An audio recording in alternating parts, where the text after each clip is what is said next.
আগামী 3 দিনের মধ্যে রিপোর্টের পরিপ্রেক্ষিতে যথাযথ ব্যবস্থা নিব এবং এই ব্যাপারে আইন শৃঙ্খলা রক্ষাকারী বাহিনী সহ সংশ্লিষ্ট সকলের বিষয়ে ইতিমধ্যে নির্দেশনা প্রদান করা হয়েছে এবং মাননীয় মন্ত্রী নির্দেশক্রমে আমরা এই কমিটি গঠন করছি এবং কমিটি একটু পরেই কাজ শুরু করবেন এবং ইতিমধ্যে আমরা সরজমিনে সবকিছু দেখে এসেছি।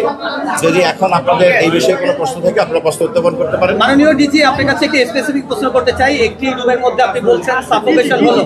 আমরা পরিদর্শন করে যেটা দেখেছি ওখানে কর্তব্যরত সেবিকা ছিলেন, একটি সেবিকাদের টিম ছিলেন এবং আমরা জানতে পেরেছি যে ওই রুমে যখন কোনো বাচ্চা অসুস্থ হয় ওনারা হাসপাতালের যে প্রচলিত যে সিস্টেমটি আমরা দেখেছি যে ওনারা এই বাচ্চাদেরকে 5 তলায় এনআইসিইউতে চিকিৎসার জন্য পাঠান। এই জায়গাটিতে আমাদের কাছে মনে হচ্ছে যে একটি দুর্বলতা আছে এবং এটি কর্তৃপক্ষ এটি আমাদেরকে জানিয়েছেন, কিন্তু আমরা আমাদের যে সেবার দিক থেকে এটি যে কোনো ত্রুটি আছে কিনা এটি আমরা অবশ্যই খতিয়ে দেখব এবং এই বিষয়টি আমাদের নজরে এসে। একটু যদি সময়টা উল্লেখ করে বলতে পারেন, আমরা ক্লিয়ার হয়নি।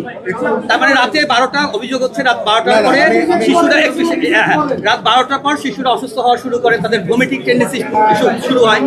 এরপরে হাসপাতাল কর্তৃপক্ষ কি ব্যবস্থা নিয়েছে রাত 12টা থেকে সকাল 6টা, আমরা সেই বিষয়টি স্পেসিফিক ভাবে জানতে চাই। আমরা আপনি যে সময়টির কথা বলছেন যে ভোরবেলার যে সময়টি, এই সময়টির ভিতরে ওখানে যে সেবাপ্রাপ্ত শিশুরা ছিল আর উপরে যে সেবাপ্রাপ্ত এনআইসিইউতে শিশুরা ছিল এর ভিতরে কোনো পেরেছি যে এখানে 11 জন মা ছিলেন, তার মধ্যে 6 জন মা তাদের শিশু সন্তান সহ ছিলেন যাদের বয়স 1 দিন থেকে 3 দিনের ভিতরে ছিল, আর বাকি 5 জন এনআইসিইউতে ছিল।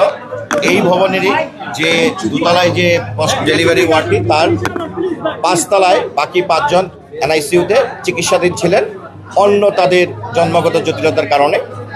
কিন্তু অদ্য ভোরবেলায় এই রুমটিতে এসি জটিলতা অথবা যে কোনো কারণেই হোক ওইখানের যে পরিবেশ একটি সাফোকেটিভ পরিবেশের মতো আমরা পেয়েছি, যে ওখানে আসলে এসি এমনভাবে ছিল যে এসিটি বন্ধ করলে ওখানে আর কোনো ভেন্টিলেশনের কোনো ব্যবস্থা নেই।